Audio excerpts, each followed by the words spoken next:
Hello students, welcome back. आज हम study करने वाले हैं concept related to process management. ये टॉपिक हमारे मल्टी यूज़र ऑपरेटिंग सिस्टम के साथ रिलेटेड है, तो क्यों ना पहले उसका एग्जाम्पल और इंट्रोडक्शन देख लिया जाए। मान लो गाइस हमारे पास एक कंप्यूटर है, उसका नाम है मेन कंप्यूटर और उसी को आप सर्वर बोल सकते हैं। और इसके अंदर एक powerful CPU, hard disk, operating system, of course multi user operating system और बहुत सारे ऐप उसके अंदर इंस्टॉल हैं और एक पावरफुल कंप्यूटर सिस्टम है।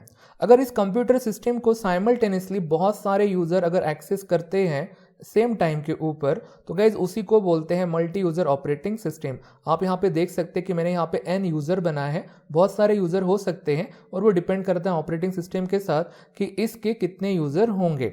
तो गाइज अब क्या होता है पता है, अब ये जो हमारे यूज़र 1, यूज़र 2, यूज़र 3 हैं, जो जहाँ पे बैठे हैं उसी को बोलते हैं टर्मिनल। और गाइज इन टर्मिनल का खुद का सीपीयू नहीं है, हार्ड डिस्क नहीं है, ऑपरेटिंग सिस्टम है और ना ही कोई ऐप है। जो भी सर्विसेज हैं, जो भी रिसोर्सेज है, वो सब कुछ हमारे मेन कंप्यूटर के ऊपर है। तो ये वर्क कैसे करता है, ईच यूज़र गाइज एक रिक्वेस्ट फायर करता है और उस रिक्वेस्ट को ये सर्वर फुलफिल करता है। जो भी जिस यूज़र को जो भी एप्लीकेशन चाहिए, जो भी ओपन करनी हो, स्पेस चाहिए, वो रिक्वेस्ट करते हैं और ये मेन सर्वर उन्हें वो प्रोवाइड करता है। ऐसा हो सकता है कि यूज़र 1 ने टर्बो C++ का ऐप ओपन किया हो, सेम यूज़र सेकंड यूज़र ने भी सेम ऐप ओपन किया हो और लास्ट यूज़र ने भी सेम ऐप ओपन किया हो। तो ऐसा पॉसिबल है। टर्बो C++ एक ही ऐप रहेगा गाइस और वो कहाँ पे इंस्टॉल रहेगा, मेन कंप्यूटर के अंदर, और उसकी डिफरेंट कॉपी बनेंगी। तो ऐसा टॉपिक हमने प्रोसेस मैनेजमेंट के अंडर में पढ़ा है जब हम सर्विसेज टॉपिक पढ़ रहे थे। तो इन्हें बोलते हैं चाइल्ड प्रोसेस। जो पेरेंट प्रोसेस है वो मेन कंप्यूटर के ऊपर है, उनकी चाइल्ड प्रोसेस क्रिएट करना। तो ऐसे हमने सिस्टम कॉल स्टडी किए हैं और हो सकता है कि कोई और कंप्यूटर अलग भी एप्लीकेशन को रन कर सकते हैं। तो देखोगे साइमल्टेनियसली हर यूजर अपने अपने हिसाब से एप्लीकेशन को, ऐप को, प्रोसेस को एग्जीक्यूट कर रहे हैं। तो जहां पे ऐसा होता है गाइज उसी बोलते हैं मल्टी यूजर ऑपरेटिंग सिस्टम या मल्टी यूजर सिस्टम। तो उसी के बारे में हम इंट्रोडक्शन जान लेते हैं गाइज। जैसे कि in multi user system many users and programmer sit at their respective terminals and execute the same और डिफरेंट प्रोग्राम। या तो वो सेम प्रोग्राम एग्जीक्यूट कर सकते हैं या डिफरेंट प्रोग्राम भी एग्जीक्यूट कर सकते हैं। नेक्स्ट पॉइंट है, despite many user working on the same system each one feels as if the entire system is being used by him only। तो इसको गाइज हम कंपेयर करते हैं हमारे एक दूसरे एग्जाम्पल से, हमारे रियल लाइफ के एग्जाम्पल से। जैसे कि गाइज ट्रांसपोर्ट, पब्लिक ट्रांसपोर्ट आप जानते हो ना, उसके लिए हम बस का यूज करते हैं। मान लो कि हमारा जो मेन कंप्यूटर है वो एक बस है, तो बस में गाइज पैसेंजर बैठते हैं। जरा सोचो, बस एक पावरफुल डिवाइस है, ऐसा आप इमेजिन करो। और अगर उसमें जस्ट 1 ही पैसेंजर बैठता है और उसी को अगर वो यूज करता है, तो ये बस का प्रॉपर यूटिलाइजेशन नहीं है, क्योंकि बस एक पावरफुल डिवाइस है, पावरफुल ट्रांसपोर्ट मीडियम है। तो अगर एक ही पैसेंजर जाएगा तो उसका प्रॉपर यूटिलाइजेशन नहीं होगा। अगर साथ में और भी पैसेंजर बैठते हैं, वो भी उसका यूटिलाइजेशन करते हैं, तो देन इन रिसोर्सेज का प्रॉपर यूटिलाइजेशन है। तो इसीलिए guys multi user operating system इतने इंपॉर्टेंट क्यों है। इतने पावरफुल हमारे पास इक्विपमेंट है और एक ही यूजर यूज करेगा तो फिर वो उसका प्रॉपर यूटिलाइजेशन नहीं होगा ना। किसी पर्टिकुलर सिस्टम का प्रॉपर यूटिलाइजेशन हो सके, इसलिए हम मल्टी यूजर सिस्टम का यूज करते हैं या उसको हम कन्वर्ट कर देते हैं मल्टी यूजर सिस्टम में, ताकि उस रिसोर्सेज का प्रॉपर यूज हो सके। अब तो एक पैसेंजर बैठा है, वो एक डेस्टिनेशन के तरफ जा रहा है, उसे तो लगेगा ना कि बस सिर्फ उसके लिए जा रही है, बट बाकी पैसेंजर भी तो है ना जो साइमल्टेनियसली ट्रैवल कर रहे हैं। बिल्कुल वैसा ही हमारे कंप्यूटर सिस्टम में होता है। एक ही कंप्यूटर होता है और बाकी यूजर के साथ उसे शेयर किया जाता है ताकि इस रिसोर्सेज का प्रॉपर यूटिलाइजेशन हो। तो गाइज ये किसके वजह से पॉसिबल होता है? This is made possible by operating system. Operating system ही वो होती हैं जो ऐसे यूजर क्रिएट करते हैं और बाकी रिसोर्सेज को अलोकेट करने का काम करते हैं जो भी उसके पास है। तो नेक्स्ट पॉइंट है, the disk store program and data for all user. Information management में हमने पढ़ा है गाइज, इतने सारे यूजर है तो उनका पर्सनल डेटा होगा, तो ऑपरेटिंग सिस्टम वो मैनेज करती है कि इनका डेटा पर्टिकुलर जगह पे स्टोर हो और वो डेटा किसी और यूजर के साथ भी शेयर ना हो। नेक्स्ट पॉइंट है, the operating system enables CPU to switch from one user to another user. अब देखो गाइज क्या होता है, एक ही सीपीयू है और हर यूजर अपने हिसाब से एप्लीकेशन को ओपन कर रहा है, रन कर रहा है, बट एप्लीकेशन को रन करना, उसको एग्जीक्यूट करना, ये काम परफॉर्म करता है सीपीयू। और सीपीयू एट ए टाइम के ऊपर एक ही एप्लीकेशन को, एक ही प्रोसेस को एग्जीक्यूट कर सकता है, भले ही कितने ही यूजर साइमल्टेनियसली कनेक्ट हो। तो ये काम कैसे करता है? अब सीपीयू बहुत फास्ट काम करता है, पहले यूजर की प्रोसेस है उसे वो एग्जीक्यूट कर देता है और जल्दी से स्विच हो जाता है। अब इसे स्विच करने का काम करता है ओएस। ओके, तो यहां से इधर स्विच हो गए, इसको फ्रैक्शन ऑफ टाइम में इसकी प्रोसेस एग्जीक्यूट हो जाती है। देन यूजर नंबर 3 के ऊपर वो स्विच हो सकता है यूजर 1 को फिर से काम आया है तो हमारा सीपीयू यहां पे स्विच होता है, सो ऑन, ऐसी स्विचिंग चलती रहती है। तो यूजर को फर्क नहीं पड़ता है गाइस कि वो कितने प्रोसेस एग्जीक्यूट हो कर रहा है माइक्रो प्रोसेसर, क्योंकि इतना फास्ट काम करता है कि किसी को पता ही नहीं चलता है कि इतनी सारी प्रोसेस एग्जीक्यूट हो रही है। But guys eight a given moment के ऊपर एक ही एप्लीकेशन एग्जीक्यूट हो सकती है, जस्ट कंप्यूटर इतना फास्ट काम करता है कि पता नहीं चलता है। नेक्स्ट पॉइंट है the operating system allocate CPU time to user. अब सीपीयू टाइम मतलब गाइस अटेंशन, जब तक अटेंशन देगा नहीं सीपीयू तब तक कोई प्रोसेस एग्जीक्यूट नहीं होंगी। तो अटेंशन मतलब ही टाइम होता है, तो वो टाइम प्रोवाइड करने का काम भी ऑपरेटिंग सिस्टम करती है। तो ये सब कुछ ऑपरेटिंग सिस्टम किस मैनेजमेंट के थ्रू करती है गाइस? प्रोसेस मैनेजमेंट के थ्रू। जितना भी हमने कुछ डिस्कस किया है वो हर चीज ऑपरेटिंग सिस्टम परफॉर्म करती है। तो आई होप सो आपको डायग्राम से और इंट्रोडक्शन पार्ट से समझ गया होगा कि एक मल्टी यूजर ऑपरेटिंग सिस्टम कैसे होती है और वह कैसे काम करती है। बढ़ते हैं हमारे नेक्स्ट टॉपिक या फिर डेफिनेशन के ऊपर, और डेफिनेशन का नाम है प्रोसेस। ये गाइस एग्जाम में 1 मार्क के लिए पूछी जाती है और बहुत ही सिंपल इसकी डेफिनेशन होती है, a process is a program under execution. और पता है गाइस जो प्रोग्राम को अगर एग्जीक्यूट होना है तो उसे लोड होना पड़ता है मेन मेमोरी में, और मेन मेमोरी को ही बोलते हैं रैम। और जो प्रोग्राम रैम में आता है वो ही प्रोसेस बनती है। तो क्या रैम में बस एक ही प्रोसेस रहेंगी, एक ही प्रोग्राम रहेगा? क्या नहीं, साइमल्टेनियसली बहुत सारे प्रोग्राम रैम के अंदर आ सकते हैं, और बहुत सारे हैं, मतलब गाइस कंपटीशन है। तो ये किसके लिए कॉम्पीट करते हैं देखो guys, which compete for the CPU time and the other resources. जब तक सीपीयू का टाइम, सीपीयू का अटेंशन मिलेगा नहीं वो प्रोग्राम एग्जीक्यूट होगा नहीं, और एग्जीक्यूट होगा नहीं गाइस तो आपको डिजायर्ड आउटपुट मिलेगा नहीं। तो बहुत सारी प्रोसेस रैम के अंदर आती है, बनती है, और सीपीयू टाइम के लिए वो क्या करती है गाइस, कॉम्पीट करती है। तो इसी थीम के ऊपर गाइस हमारे बहुत सारे सब टॉपिक हैं और उसी को हम 1 बाय 1 स्टडी करेंगे। और हमारा पहला टॉपिक निकल के आता है और वो है मल्टी प्रोग्रामिंग या फिर कॉन्टेक्स्ट स्विचिंग, और उसके लिए हम रेफर करेंगे गाइस सेम एग्जांपल जो हमने प्रीवियस स्लाइड में देखा है। अब गाइस हमने थोड़ी देर पहले मल्टी यूजर ये टॉपिक पढ़ा है। मल्टी यूजर यानी एक ही कंप्यूटर को बहुत सारे यूजर एक्सेस करना। अब मल्टी प्रोग्रामिंग भी उसी जैसे कंसेप्ट है। मल्टी प्रोग्राम यानी साइमल्टेनियसली बहुत सारे प्रोग्राम यानी बहुत सारे प्रोसेस एक साथ रन होना, ठीक है। और कॉन्टेक्स्ट स्विचिंग उसके साथ कैसे रिलेटेड है वो थोड़ी देर में आपको पता चल जाएगा। अब एक ही सीपीयू है, इतने सारे यूजर हैं, तो बहुत सारी प्रोसेस एट ए टाइम आएंगे ना गाइस रन होने के लिए। तो वही हमारी मल्टी प्रोग्रामिंग हो सकती है कि हर यूजर के साइड से एक एक प्रोसेस आ रही है एग्जीक्यूशन के लिए। अब ऐसा भी नहीं है कि हर यूजर से एक ही प्रोसेस है गाइस, एक यूजर से मल्टी प्रोसेस भी आ सकती है एग्जीक्यूशन के लिए। तो कंप्यूटर उसे कैसे हैंडल करता है वही हमें अब यहां पे स्टडी करना है। फर्स्ट पॉइंट है हमारा, a single user can not keep either CPU और the IO device busy at all time.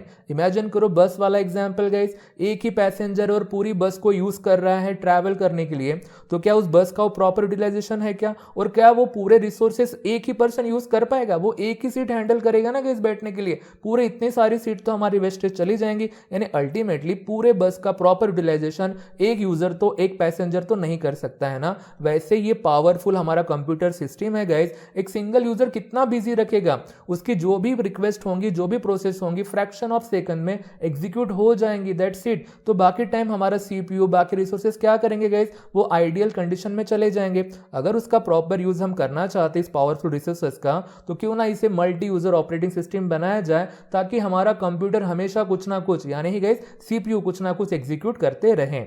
तो आई होप सो कि आपको ये एग्जांपल समझ गया होगा। नेक्स्ट पॉइंट की तरफ बढ़ते हैं। Multi programming is an attempt to increase CPU utilization by always having something for the CPU to execute। तो मल्टी प्रोग्रामिंग कंसेप्ट ही क्या है गाइस, सीपीयू का प्रॉपर यूटिलाइजेशन हो सके, वो बहुत सारे काम साइमल्टेनियसली कर सकता है, तो क्यों ना उसका प्रॉपर यूटिलाइजेशन हो सके। यही हमारे मल्टी प्रोग्रामिंग का अटेम्प्ट होता है कि उसका यूज अच्छे से बढ़ाया जाए और उसके पास हमेशा कुछ ना कुछ रहेगा गाइस एग्जीक्यूट करने के लिए, है ना। अब इतने सारे पैसेंजर एक बस में बैठे हैं, किसी का डेस्टिनेशन जल्दी आएगा, किसी का बाद में आएगा, तो डिफरेंट डिफरेंट डेस्टिनेशन डेस्टिनेशन है ना गाइस, बट वो तो चलती ही रहेंगी ना बस हमारी, दैट्स इट। तो वैसे ही हमारा कंप्यूटर भी काम करता है, अलग अलग यूजर के अलग अलग एप्लीकेशन है, रन होती जाएंगे, दूसरे पैसेंजर दूसरे यूजर उसे यूज करते जाएंगे एंड सो ऑन। बस का एग्जाम्पल आप ध्यान में रखो गाइस, उससे हमारे बहुत सारे कंसेप्ट क्लियर हो जाएंगे। नेक्स्ट पॉइंट है, in multiprogramming we can run 2 processes simultaneously. जैसे एक बस में एक से ज्यादा पैसेंजर जा सकते हैं ना, मान लो कि 2 पैसेंजर एक साथ ट्रैवल कर रहे हैं और ऐसा हो सकता है।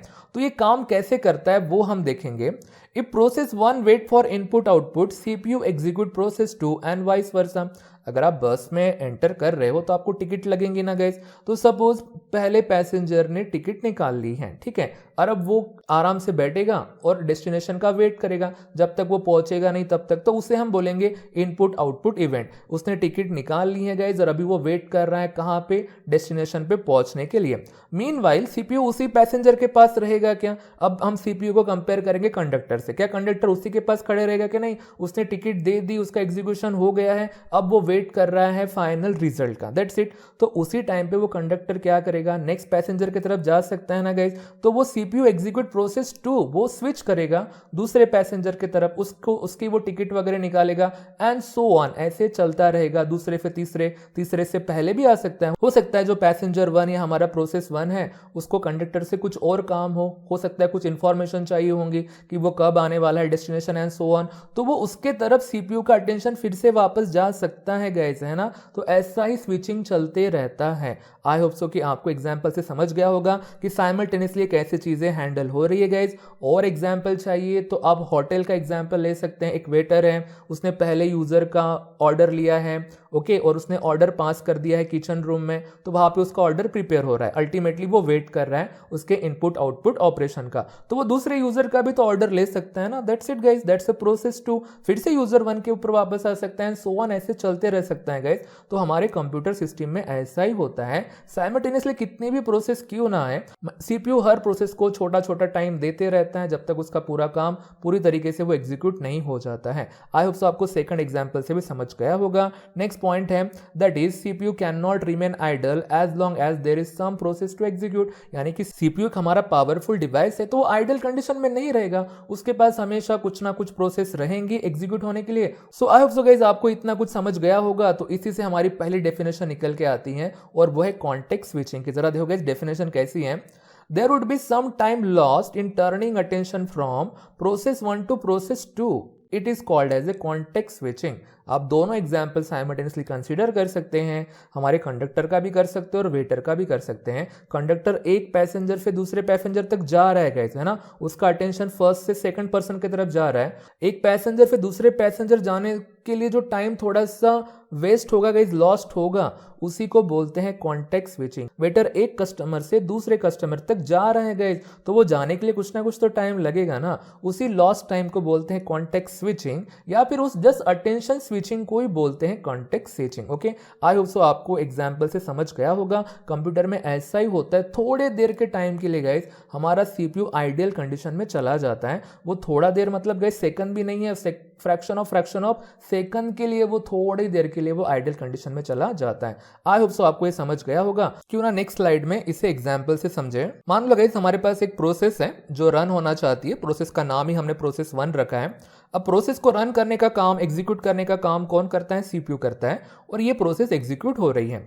जैसे ये प्रोसेस एग्जीक्यूट हो जाती है, ये वेट करने लगती है इनपुट आउटपुट इवेंट के लिए, है ना गाइस। आउटपुट अगर शो करना है तो मॉनिटर की तरफ जाना पड़ेगा, डिस्प्ले की तरफ जाना पड़ेगा, इसे बोलते हैं इनपुट आउटपुट इवेंट। उसके लिए वो वेट करती है एग्जीक्यूशन के बाद। तो ये इसका एग्जीक्यूशन खत्म हो गया है, साइमल्टेनियसली दूसरी प्रोसेस रन होना चाहती है। ओके गाइस, तो अगर उसको रन होना है तो किसका अटेंशन चाहिए? सीपीयू का। अभी अटेंशन तो प्रोसेस 1 की तरफ है, तो सीपीयू का अटेंशन यहां से गाइस स्विच हो जाता है यहां पे, और जब वो स्विच होता है थोड़ा सा टाइम यहाँ पे लॉस्ट होता है और माइक्रो प्रोसेसर यानी सीपीयू हमारा आइडियल कंडीशन में चला जाता है फ्रैक्शन ऑफ सेकंड के लिए। ओके, तो उसी लॉस्ट टाइम को या फिर ये स्विचिंग हो रहा है अटेंशन का, इसी को बोलते हैं कॉन्टेक्स्ट स्विचिंग। ओके, और पता है अब कौन रन हो रहा है? हमारा प्रोसेस 2 रन हो रहा है। अब हो सकता है प्रोसेस 1 को फिर से सीपीयू का अटेंशन चाहिए, तो प्रोसेस 1 का जैसे एग्जीक्यूशन कंप्लीट हो जाएगा उसका अटेंशन फिर से स्विच हो जाएगा गाइज रन 1 के तरफ, यानी कि हमारे प्रोसेस 1 के तरफ, और उस टाइम पे भी थोड़ा टाइम यहाँ पे लॉस्ट होगा, उसी को बोलते हैं कॉन्टेक्स्ट स्विचिंग। तो ये कॉन्टेक्स्ट स्विचिंग होती रहती है जैसे जैसे माइक्रो प्रोसेसर का यानी सीपीयू का अटेंशन एक प्रोसेस से दूसरे प्रोसेस के तरफ जाता है। तो फिलहाल ये जो एग्जांपल है गाइस हार्डली 2 प्रोसेसेस के लिए हैं, ऐसे बहुत सारे मल्टीपल प्रोसेस हो सकती हैं। तो हम फिगर को नाम दे सकते हैं CPU utilisation with the 2 process. वैसे बहुत सारी प्रोसेस हो सकती हैं और गाइस यही तरीका है सीपीयू का प्रॉपर यूटिलाइजेशन का कि उसका अटेंशन एक प्रोसेस से दूसरे प्रोसेस की तरफ चले जाएगा और टाइम लॉस्ट होगा। ये ऑब्वियस बात है गाइज, एक से अटेंशन दूसरे जगह पे जाता है तो बीच में थोड़ा सा टाइम लॉस तो होता है। तो इसी थीम के ऊपर बहुत सारी टर्म है, तो पहले हम टर्म स्टडी करते हैं। The number of process running simultaneously and competing for the CPU is known as the degree of multiprogramming। कोई CPU कितने process at A time handle कर सकता है ना गाइज, उसी काउंट को बोलते हैं डिग्री ऑफ मल्टीप्रोग्रामिंग। ये जो एग्जाम्पल है यहाँ पे डिग्री ऑफ मल्टीप्रोग्रामिंग है गाइज 2। अगर मैंने 5 प्रोसेस का एग्जाम्पल लिया होता तो उसकी डिग्री ऑफ मल्टीप्रोग्रामिंग होती 5। ओके गाइज, और अगर मैं बस से कंपेयर करूँ और बस की कैपेसिटी है 50 पैसेंजर को हैंडल करनी एट ए टाइम, तो उस बस की डिग्री ऑफ मल्टीप्रोग्रामिंग है 50 पैसेंजर। ओके गाइज, वैसे ही होटल के साथ भी हो सकता है। एक होटल में एट ए टाइम अगर 100 कस्टमर खाना खा सकते हैं तो उसकी वो डिग्री ऑफ मल्टीप्रोग्रामिंग हो गई है। आई होप सो कि आपको एग्जांपल से समझ गया होगा। इसका फायदा क्या है जरा वो देखो guys. As this increases CPU utilization increases but then each process में get a delay attention. Degree of multiprogramming जितनी बढ़ती है सीपीयू यूटिलाइजेशन उतना बढ़ेगा गाइस, है ना, क्योंकि उतना उसका यूज होगा। बट हर प्रोसेस डिले भी तो हो सकती है ना। अगर हम होटल का अगर एग्जांपल कंसीडर करें, पहले कस्टमर का ऑर्डर ले लिया गया है गाइस, बट अब देखो सेकंड पे जाएगा, देन थर्ड पे जाएगा वेटर एंड सो ऑन, ऐसे चलते रहेगा ना। तो जो लास्ट में जो हमारा कस्टमर है उसके तरफ तो अटेंशन डिले होगा ना। तो यूटिलाइजेशन तो हो गया वेटर का, शेफ का जो खाना बना रहा है, बट गाइज कस्टमर को वेट करने पड़ सकता है अटेंशन के लिए। आई होप सो आपको ये समझ गया होगा गाइज। वैसे ही कंप्यूटर में होता है, बहुत सारी प्रोसेस अगर एक साथ रन होना चाहती है तो कोई प्रोसेस डिले भी हो सकती है।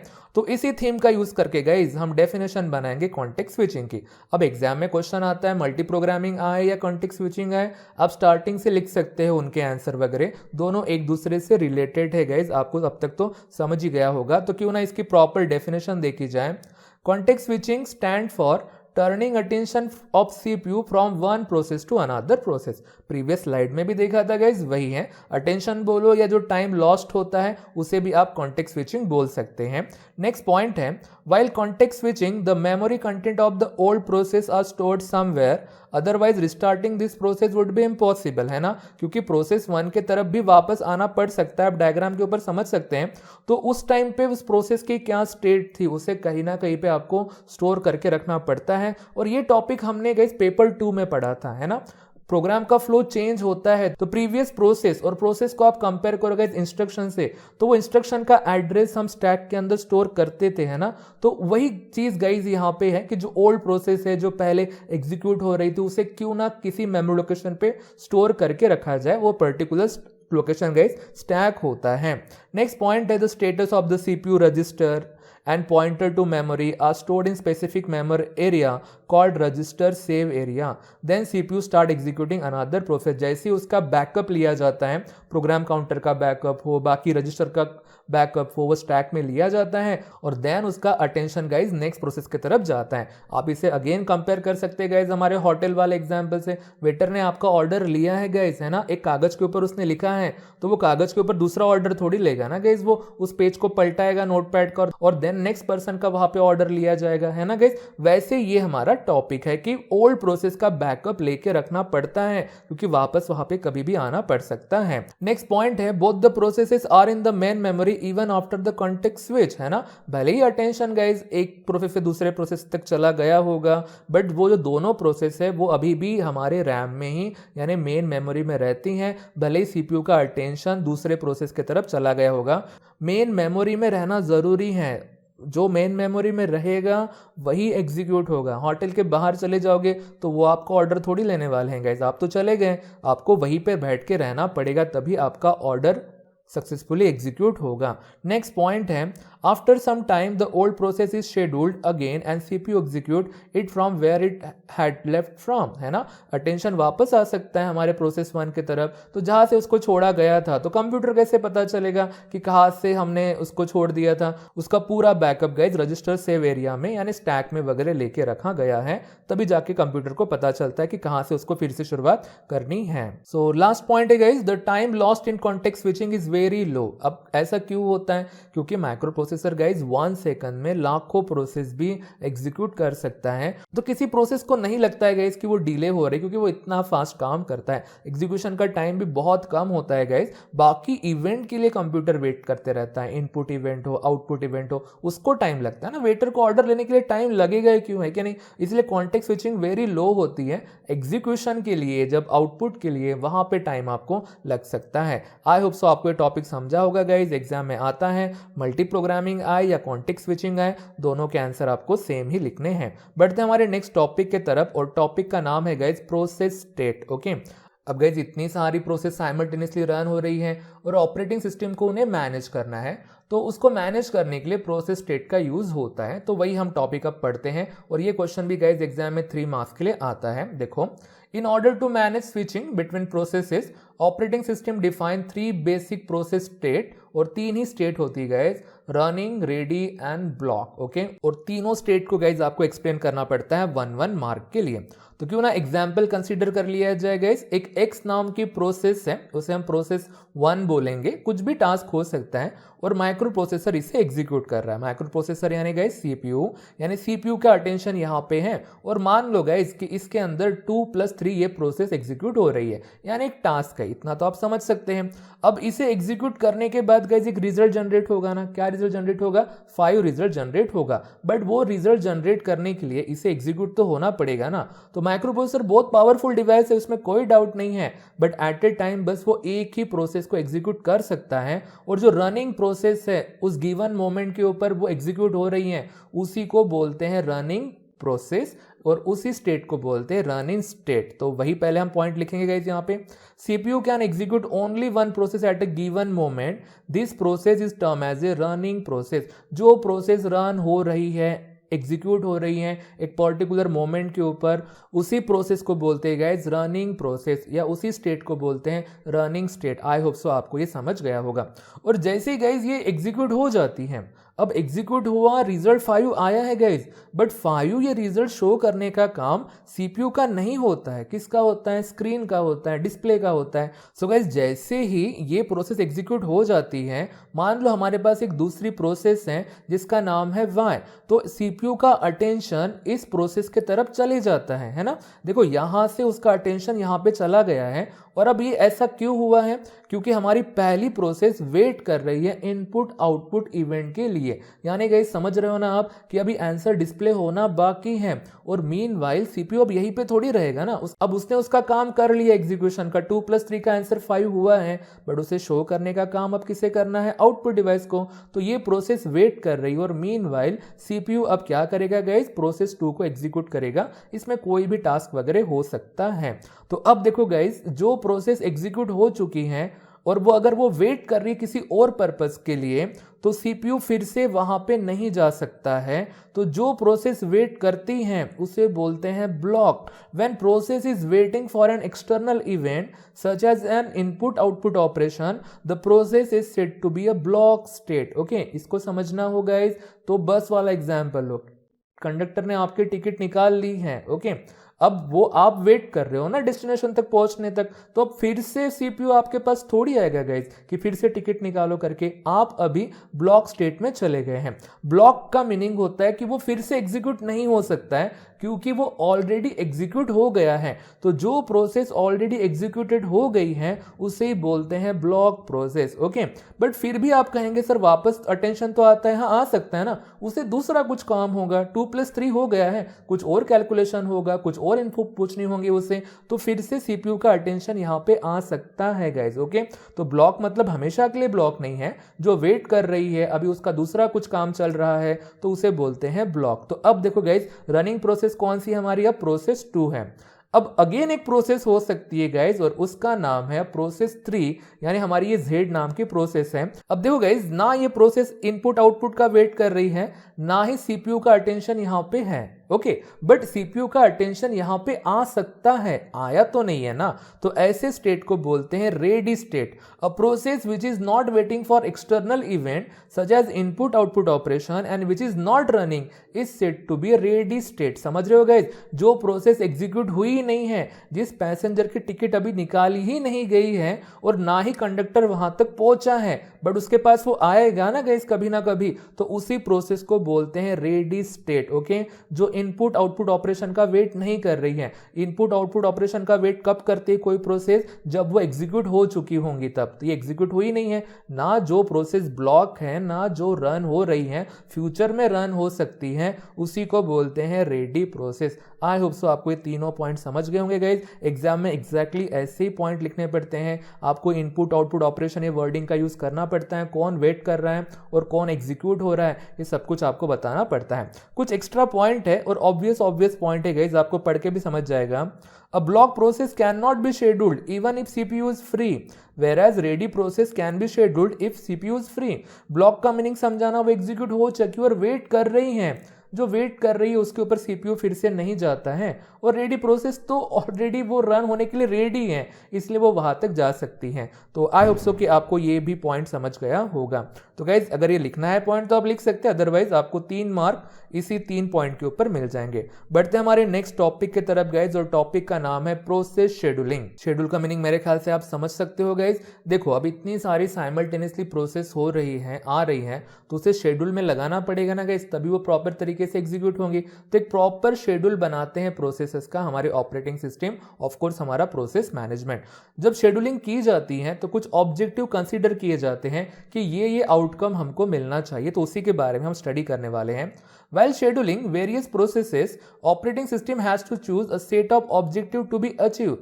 Some of the objectives are listed below. क्या क्या ऑब्जेक्टिव हैं जो अचीव करती हैं ऑपरेटिंग सिस्टम, उसी के बारे में हम स्टडी करने वाले हैं। सबसे पहले गाइस फेयरनेस, उसके बाद good throughput, good CPU utilisation, low turnaround time and good response time. ऐसे 6 ऑब्जेक्टिव हैं जो ऑपरेटिंग सिस्टम अचीव करती है बाय प्रोसेस शेड्यूलिंग, ओके। और गाइज, इसमें से जो कुछ ऑब्जेक्टिव्स हैं are conflicting to each other, okay, मतलब एक दूसरे से वो कन्फ्लिक्ट भी करते हैं, तो हमको 1 बाय 1 यहाँ पे समझना है गाइज। और इसके लिए आप कोई भी एग्जाम्पल ले सकते हैं, बस का एग्जाम्पल ले सकते हैं, होटल का एग्जाम्पल ले सकते हैं, और उससे कंपेयर करके हमारे कंप्यूटर सिस्टम का भी आप एग्जाम्पल कंसीडर कर सकते हैं। अब फेयरनेस का मतलब देखो गाइस क्या होता है। Fairness refer to being fair to every user in terms of CPU time.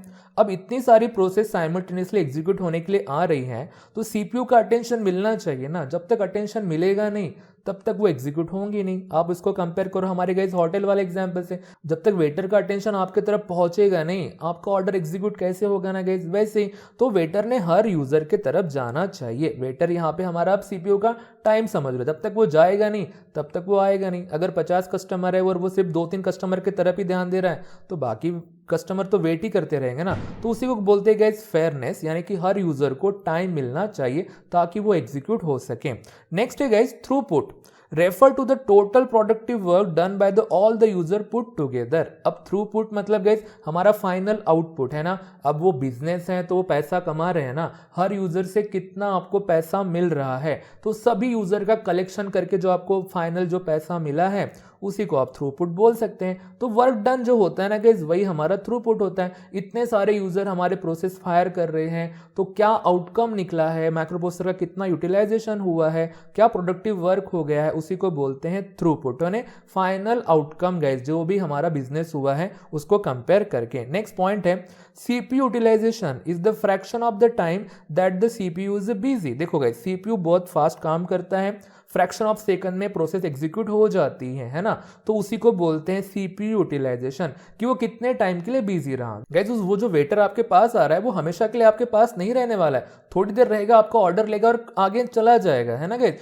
तो उसी को बोलते हैं यूटिलाइजेशन, ओके। तो सीपीयू का काम यही होता है, फ्रैक्शन ऑफ सेकंड में आपकी प्रोसेस एग्जीक्यूट हो जाती है। फिर भी आप सोच रहे होंगे गाइस कितना टाइम क्यों लगता है। सीपीयू का काम हो गया है, जो अदर इक्विपमेंट होते हैं ना गाइस वो स्लो होते हैं, वो आपको फाइनल आपको रिजल्ट वगैरह वगैरह प्रोड्यूस करते हैं। अब शेप वगैरह है गाइस, वो अदर इक्विपमेंट है जो सिस्टम के साथ जुड़े हैं, वो तो स्लो तरीके से काम करेगा ना। जितना वेटर फास्ट काम करता है उतना तो फास्ट वो काम होगा नहीं, है ना गाइस। तो आप उसको समझ सकते हैं। नेक्स्ट पॉइंट है guys, if time slice is very small the context switching will be the more frequent. अब ये टाइम स्लाइस यानी जिस प्रोसेस को जो थोड़ा सा टाइम मिल रहा है ना एग्जीक्यूशन के लिए, फ्रैक्शन ऑफ सेकंड का जो टाइम मिल रहा है ना, उसी को टाइम स्लाइस बोलते हैं। जितना कम टाइम स्लाइस होगा उतना कॉन्टेक्स्ट स्विचिंग ज्यादा होगा, है ना गाइस। वेटर जितना कम आपके पास रुकेगा उतने ज्यादा वो ऑर्डर ले पाएगा ना गाइस, एक यूजर फिर दूसरे यूजर, दूसरे के ऊपर तीसरे यूजर। वही हमारे कंप्यूटर सिस्टम में होता है। तो जितना कम टाइम स्पेंड करेगा सीपीयू किसी प्रोसेस के पास, उतनी वो ज्यादा प्रोसेस एग्जीक्यूट कर सकता है, इसलिए ये पॉइंट लिखा गया है। Hence CPU will be busy with the operating system then that of the user process. तो सीपीयू बिजी रहेगा जितना उसमें टाइम स्लाइस कम रहेगा उतना। That mean throughput will be low but CPU utilization will be the high.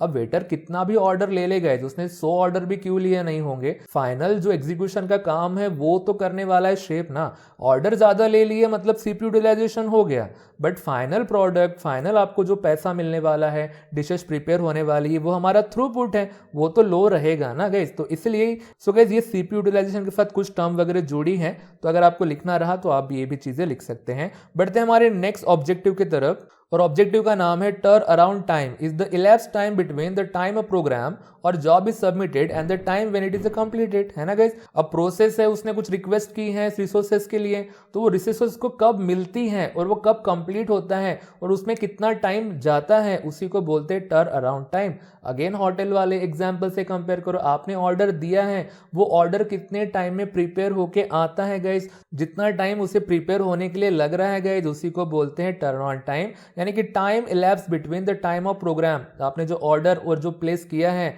और वो कब कंप्लीट होके आता है, उसी टाइम को बोलते हैं टर्न अराउंड टाइम। नेक्स्ट है guys waiting time is the time a job spent waiting in the queue of the newly implemented process for the operating system to allocate resource to it before commencing its execution। अब देखो ये कैसे different है, आपने order दिया और उसको prepare होने के लिए कितना टाइम लग रहा है, that's the turn around time. But waiting time यानी आपने होटल में एंट्री की है, आप रैम में आए हैं और सीपीयू का अटेंशन आपको कब मिलता है, उसे बोलते हैं वेटिंग टाइम, है ना। आप तो आ तो गए बट आपके पास वेटर अब तक पहुंचा नहीं है, तो जो टाइम आप वहां पे स्पेंड कर रहे हैं उसी को बोलते हैं वेटिंग टाइम। इसलिए यहाँ पे लिखा है waiting time is the time a job spend. Job मतलब गाइस हमारी प्रोसेस ही है यहाँ पे, या प्रोग्राम ही है। Waiting in the Q of newly implemented process. अब गाइस एक मल्टी यूजर ऑपरेटिंग सिस्टम है, मल्टी यूजर होटल है, वो तो एक ही कस्टमर नहीं रहेगा ना, बहुत सारे कस्टमर वहां पे हो सकते हैं। तो आप ऑलरेडी कंपटीशन में हो तो आपके पास कोई डायरेक्ट नहीं आएगा और आपको वेट करना ही पड़ेगा ताकि आपको रिसोर्सेस अलोकेट हो। आई होप सो आपको ये समझ गया होगा guys. The waiting is necessary due to competition from other jobs and process, जैसे हमने डिस्कस किया है। इसके बाद है guys response time is the time to respond with the answer और रिजल्ट टू अ क्वेश्चन और एन इवेंट, है ना। आपने कुछ उसको रिक्वेस्ट की है, वो कितने जल्दी उसका रिस्पॉन्स करता है वो भी तो है ना गाइज। आपने वेटर को आवाज दिया है पर वो आपके तरफ कब पहुंचता है, that is the response time. Okay guys, तो वो होता है रिस्पॉन्स टाइम और ये बहुत जरूरी होता है। देखो गाइज रिस्पॉन्स टाइम किसके ऊपर डिपेंड करता है, it depends on the degree of multi programming, कितनी प्रोसेस साइमल्टेनियसली हैंडल हो सकती है। इफिशियंसी ऑफ अ हार्डवेयर, वो वेटर कितना अच्छा है, वो होटल मैनेजमेंट उसका कितना अच्छा है, and policy of the operating system to allocated resources, है ना। अल्टीमेटली प्रोसेस मैनेजमेंट कितना अच्छा है, होटल मैनेजमेंट कितना अच्छा है, उसके ऊपर गाइज आपका ऑर्डर कब एग्जीक्यूट होगा, आपको कब रिस्पॉन्स मिलेगा, वो सब कुछ डिपेंड करता है। कंप्यूटर सिस्टम के साथ भी ऐसा होता है। नेक्स्ट पॉइंट इसी साथ रिलेटेड है, response time is extremely important for online और रियल टाइम सिस्टम। आप ऑनलाइन कुछ चीजें एक्सेस कर रहे हैं, इंटरनेट एक्सेस कर रहे हैं, तो गाइज वहां पे रिस्पॉन्स टाइम बहुत इंपॉर्टेंट होता है। आपने लॉग इन के बटन के ऊपर क्लिक किया, यूजर नेम और पासवर्ड एंटर करके, अब उसको वेरीफाई करने का काम सर्वर कर रहा है, तो वो कितनी जल्दी वेरीफाई करता है, कितने जल्दी आपको रिस्पॉन्स मिलता है, वो बहुत इंपॉर्टेंट होता है। सो ठीक है गाइज, आपको मेरे ख्याल से इतने पॉइंट वगैरह समझ गए होंगे। तो कोई भी ऑब्जेक्टिव 1 मार्क के लिए आ सकता है या कंप्लीट 4 मार्क या 3 मार्क का क्वेश्चन आ सकता है, एक्सप्लेन प्रोसेस शेड्यूलिंग। तो गाइज बराबर प्रॉपर तरीके से उनके पॉइंट आपको लिखने चाहिए। बढ़ते हमारे नेक्स्ट टॉपिक की तरफ, और टॉपिक का नाम है गाइज प्रियोरिटी। अब प्रियोरिटी का मतलब आप समझते हो ना गाइज, इतने सारे प्रोसेस एक साथ आई हैं तो कंप्यूटर को डिसाइड करना पड़ेगा ना, ऑपरेटिंग सिस्टम को डिसाइड करना पड़ेगा कौन पहले एग्जीक्यूट होगा कौन बाद में एग्जीक्यूट होगा, कि जो पहले आता है उसी को पहले एग्जीक्यूट कर लिया जाए। उसके लिए भी गाइज यहाँ पे प्रायोरिटी होती है, और प्रायोरिटी ये अलग अलग टाइप की हो सकती है। प्रोसेस जब रैम के अंदर आती है तब भी उसकी प्रायोरिटी चेंज की जा सकती है एंड सो ऑन, उसी के बारे में हम डिस्कस करने वाले हैं।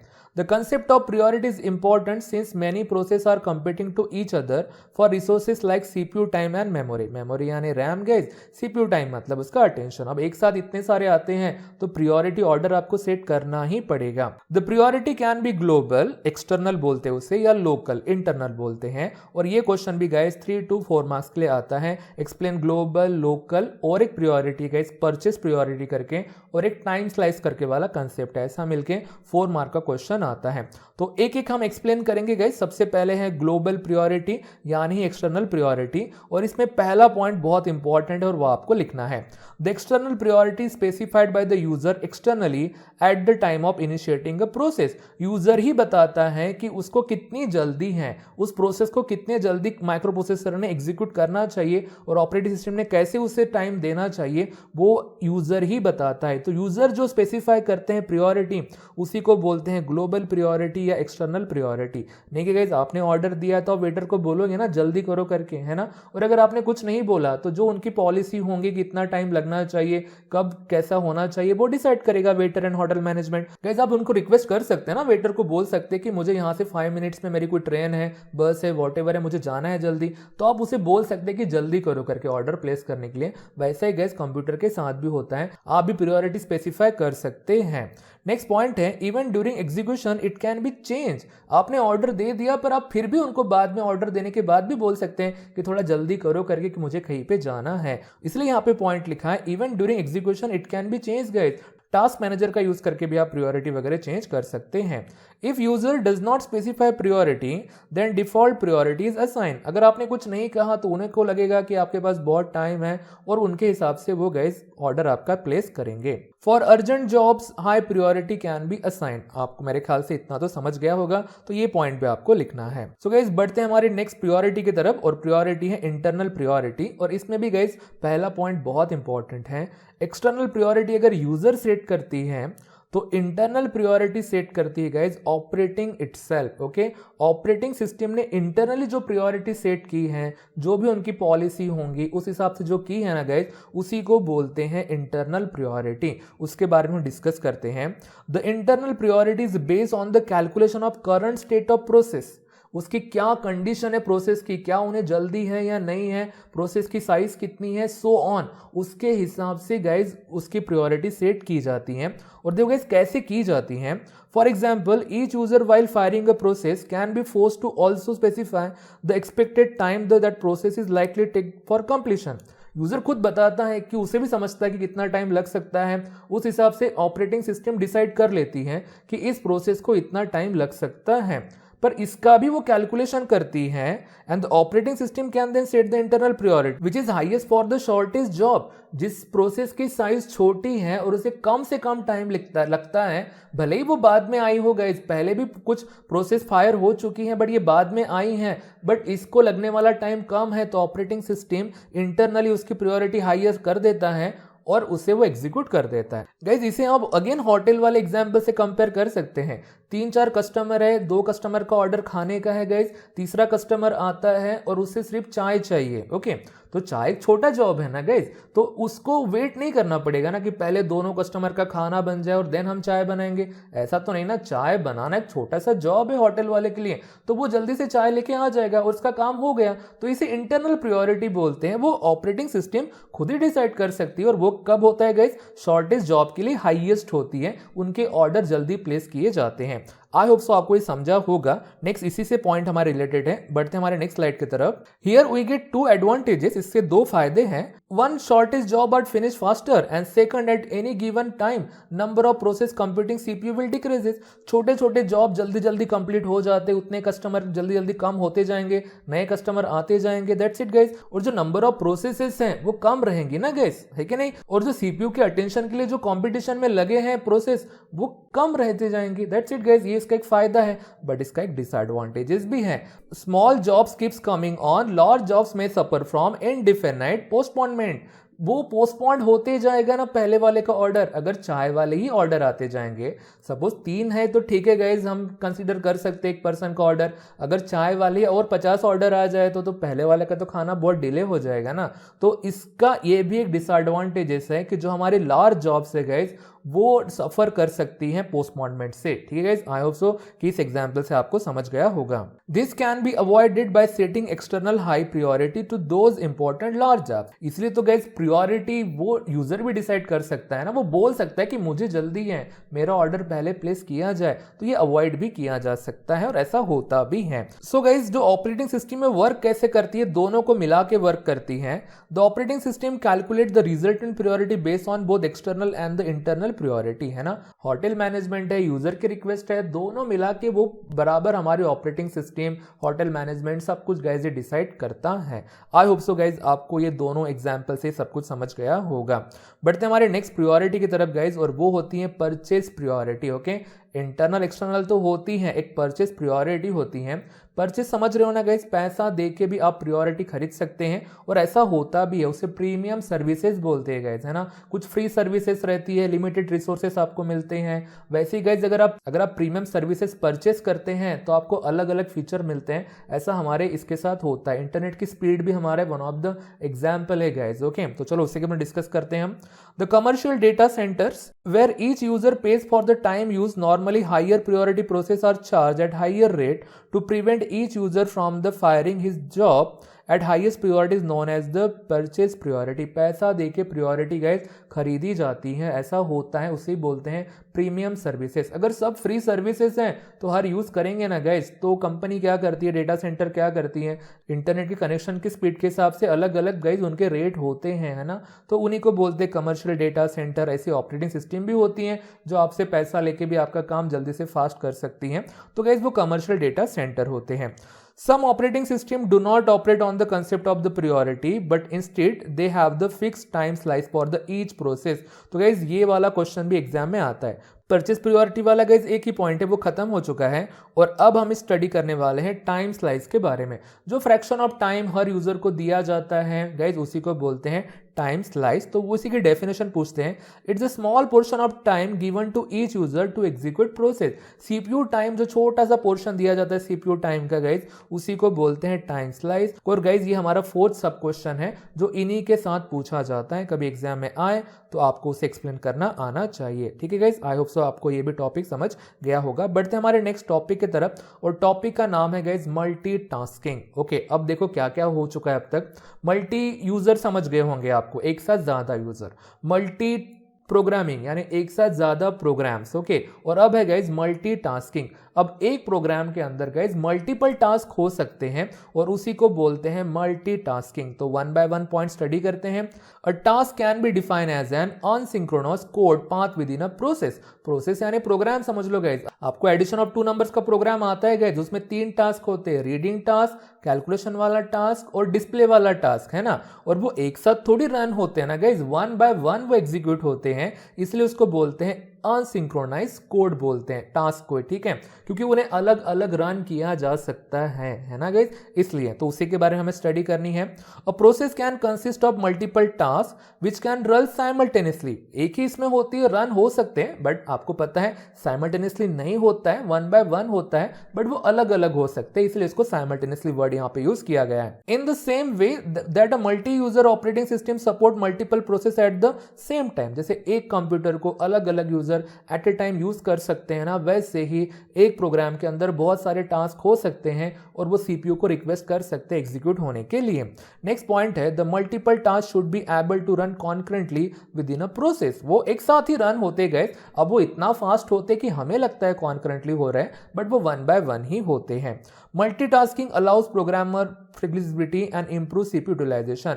मल्टीटास्किंग से प्रोग्रामर को फ्लेक्सिबिलिटी मिलती है गाइस, वो डिसाइड कर सकता है कौन सा टास्क पहले होना चाहिए और कैसा होना चाहिए, और इससे सीपीयू यूटिलाइजेशन भी होता है। जरूरी नहीं है ना कि प्रोसेस में हर टास्क इंपॉर्टेंट हो, अभी पहला टास्क हुआ है तो थोड़ी देर में दूसरा टास्क भी हम शेड्यूल कर सकते हैं and so on. Next point है consider a process consisting of two task. एक एग्जांपल से हम इसे समझते हैं गाइस। एक प्रोग्राम है और उसमें दो टास्क हैं। पहला टास्क है रीड अ रिकॉर्ड, उसके बाद उसे प्रोसेस करना, ये भी उसी टास्क में है और टास्क हमारा यहाँ पे एंड हो जाएगा। एक प्रोग्राम है गाइस, ओके, जैसे एडिशन ऑफ 2 नंबर का प्रोग्राम हो सकता है ना, तो उसको रिकॉर्ड की जगह आप 2 नंबर बोल रहे हो, 2 नंबर रीड करो और उसे क्या करो गाइस, ऐड कर दो। ऐसा हमारा पहला टास्क है। और दूसरा टास्क है राइट रिकॉर्ड, यानी कि रिजल्ट डिस्प्ले करना, और वो भी टास्क यहाँ पे एंड हो जाएगा। तो एक प्रोग्राम में 2 टास्क हैं, दैट्स इट गाइस। तो इतना आपको समझ गया, तो चलो इसे देखते हैं हम। If the task 0 is blocked, instead of blocking entire process, operating system will find out whether the task 1 can be scheduled. समझ रहे हो गाइस, ब्लॉक होने का मतलब एग्जीक्यूशन हो चुका है, 2 नंबर रीड हो चुके हैं, एडिशन भी हो चुकी है ना, तो ये टास्क हमारा ब्लॉक हो गया। अब ये टास्क ब्लॉक क्यों हुआ है, क्योंकि अब ये वेट करेगा रिजल्ट शो करने के लिए, है ना गाइस। तो इसलिए यहां पे लिखा है कि अगर ये ब्लॉक हो गया है तो ऑपरेटिंग सिस्टम डिसाइड करती है क्या टास्क 1 को बाद में शेड्यूल किया जा सकता है, क्या रिजल्ट बाद में शो कर सकते हैं हम। यस कर सकते हैं, उसके पहले कुछ और प्रोसेस एग्जीक्यूट कर ली जाए, ऐसा कंप्यूटर डिसाइड कर सकता है, यानी अल्टीमेटली ऑपरेटिंग सिस्टम डिसाइड कर सकती है। When both the tasks are blocked, only then the entire process is blocked। यानी गाइस जब दोनों टास्क कंप्लीटली एग्जीक्यूट हो जाएंगे तभी उसे हम कंप्लीटली एग्जीक्यूट हो जाएंगे ऐसा बोलेंगे प्रोसेस को, है ना। तो यहाँ पे ब्लॉक का मतलब गाइस एग्जीक्यूशन है, कि दोनों अगर एग्जीक्यूट हो जाते हैं तभी हमारी ये मेन प्रोसेस एग्जीक्यूट मानी जाएंगे। नेक्स्ट पॉइंट है guys, again even if one task is ready, process can be moved to the ready list and then scheduled. This reduce the overhead of the context switching। अब देखो guys यहाँ पे क्या होता है, अगर फिर से कोई टास्क अगर रेडी है, एग्जीक्यूट होना चाहता है, तो वहां पे हमारा माइक्रो प्रोसेसर स्विच हो सकता है और उससे वो अगेन रन कर सकता है। यानी कि जो स्विचिंग हो रही है वो प्रोसेस के अंदर ही हो रही है from one task to another task, तो उसे कॉन्टेक्स्ट स्विचिंग के ऊपर ज्यादा गाइज बर्डन नहीं आएगा। सो गाइज ये क्वेश्चन भी एग्जाम में 3 मार्क्स के लिए आता है, तो जो भी आपको स्क्रीन के ऊपर दिख रहा है विद एग्जाम्पल आपको एक्सप्लेन करना पड़ेगा। तो बढ़ते गाइज हमारे आज के लास्ट टॉपिक की तरफ, और टॉपिक का नाम है टाइम शेयरिंग, और ये हमारे प्रोसेस मैनेजमेंट का लास्ट टॉपिक है। सो गाइज ये टॉपिक हमारा डिपेंड करता है टाइम स्लाइस के ऊपर। थोड़ी देर पहले हमने टाइम स्लाइस क्या होता है देखा था। ये फ्रैक्शन ऑफ टाइम होता है जो सीपीयू का मिलता है किसी प्रोसेस को, ये प्रोवाइड करने का काम भी कौन करता है, हमारी ऑपरेटिंग सिस्टम करती है। तो हर यूजर को गाइज यहाँ पे पर्टिकुलर टाइम दिया जाता है और उसी टाइम पीरियड के अंदर और जो भी रिक्वेस्ट करनी है वो रिक्वेस्ट वो फायर करता है। तो 1 बाय 1 हम यहाँ पे पॉइंट देखते हैं और ये भी क्वेश्चन एग्जाम में 3 मार्क्स के लिए आता है। The concept of time sharing was demonstrated as early as 1960। यहाँ पे उसकी शुरुआत हुई थी guys. They provide interactive use of computer, of course computer का प्रॉपर यूज हो, यही हमारा मोटिव था। It uses CPU scheduling and multi-programming to provide each user with the small portion of time shared computer। यानी मल्टी यूजर कंप्यूटर सिस्टम है और किस चीज का गाइज यूज होके, सीपीयू शेड्यूलिंग का, मल्टी प्रोग्रामिंग का यूज करके हर यूजर छोटा सा स्मॉल पोर्शन सीपीयू का वहां पे दिया जाता था ताकि वो चीजें एग्जीक्यूट हो सके। Each user has a separate program in a memory. Of course हर यूजर का एक प्रोग्राम रहेगा, एप्लीकेशन रहेगी, प्रोसेस रहेंगी और रैम के अंदर वो रहेंगी। When the program executes, it executes for the short time before it either finishes or need to perform input output। देखो छोटा सा टाइम पीरियड दिया जाता था, उसमें वो कंप्लीट होता है तो ठीक है, अदरवाइज गाइज वो उसका नेक्स्ट टाइम जब टाइम आएगा तब वो एग्जीक्यूट फिर से होने की कोशिश करेगा या फिर इनपुट आउटपुट ऑपरेशन के लिए वो वेट करते रहेगा। The operating system will rapidly switch the CPU to program of some other user. यानी कि एक यूजर से दूसरे यूजर, दूसरे से दूसरे यूजर, यहाँ पे ये मायने नहीं रहेगा कि यूजर का प्रोग्राम रन हुआ कि नहीं हुआ, बस फ्रैक्शन ऑफ टाइम दिया जाएगा, होता होगा तो अच्छी बात है, जब नेक्स्ट टर्म आएंगी तब आपको फिर से मौका दिया जाएगा। A time shared operating system allows many user to simultaneously share the computer. Okay, अब तक हमने बहुत सारे एग्जाम्पल से हमारे टॉपिक को कंपेयर किया है, इसे भी आप कंपेयर कर सकते हैं। और पता है किससे? लंगर से। आपने कभी लंगर में बैठ के खाना खाया होगा गाइज, है ना? आप एक लाइन में बैठ जाते हैं और वहाँ पे कोई प्रायोरिटी ऑर्डर वगैरह रहता नहीं गाइज। जो खाना परोसता है वो आपके पास थोड़ी से टाइम के लिए आता है, आपको जो चाहिए वो देता है, या फिर पूछता भी नहीं है, देता है, रखता है और आगे वो चले जाता है, और फिर से आपको वेट करना पड़ेगा उस पर्सन को आपके तरफ पहुंचने के लिए। वो पर्सन ही हमारा सीपीयू, ऐसा आप समझ लो गाइस। तो ऐसा ही होता है, लंगर हमारा एक शेयर सिस्टम है गाइस। जो लंगर में खाना खाते गए उसे आप कंपेयर कर लो हमारे ऐसे कंप्यूटर से जो शेयरिंग में है। That's it. ओके गाइस, तो नेक्स्ट पॉइंट है, ईच एक्शन और command in time shared system tend to be short, only a little CPU time is needed for the each user. समझ गए होंगे आप कि छोटा सा ही टाइम क्यों जरूरी है वहां पे। As the system rapidly switches from one user to another, user are given impression that they have their own computer while actually one computer is shared among the many user. अब इतना rapidly computer switch होते रहता है, CPU switch होते रहता है कि आपको लगता है कि बस आप अकेले बैठ के खाना खा रहे हैं, बट ऐसा नहीं है गाइस। बहुत सारी प्रोसेसेस भी हैं, बहुत सारे अदर पर्सन भी हैं जो साइमल्टेनियसली आपके साथ ही बैठ के खाना खा रहे हैं। वैसे कंप्यूटर के साथ में साइमल्टेनियसली बहुत सारी प्रोसेस एग्जीक्यूट हो रही हैं। तो ये कंसेप्ट है गाइस टाइम शेयरिंग का। ये पॉइंट वगैरह आप लिखते हैं तो आपको 3 मार्क्स वगैरह मिल जाएंगे। तो आई होप सो गाइज आपको आज के जितने मैंने टॉपिक पढ़ा है आपको समझ गए होंगे। इसे रेगुलरली पढ़ना पड़ता है गाइज, और ये जो प्रोसेस मैनेजमेंट के टॉपिक है इसके ऊपर डेफिनेटली एक ना एक क्वेश्चन आता है गाइज। पूरे क्वेश्चन करके जाओ, 3 to 4 मार्क्स वाले आपको क्वेश्चन आसानी से मिल जाएंगे। और एज कम्पेयर टू बाकी टॉपिक, ये टॉपिक थोड़े से ईजी ही है। ओके गाइज, सो गाइज आज से क्लास के लिए इतना ही। मिलते हैं नेक्स्ट क्लास में नए टॉपिक के साथ, तब तक के लिए goodbye, thank you guys.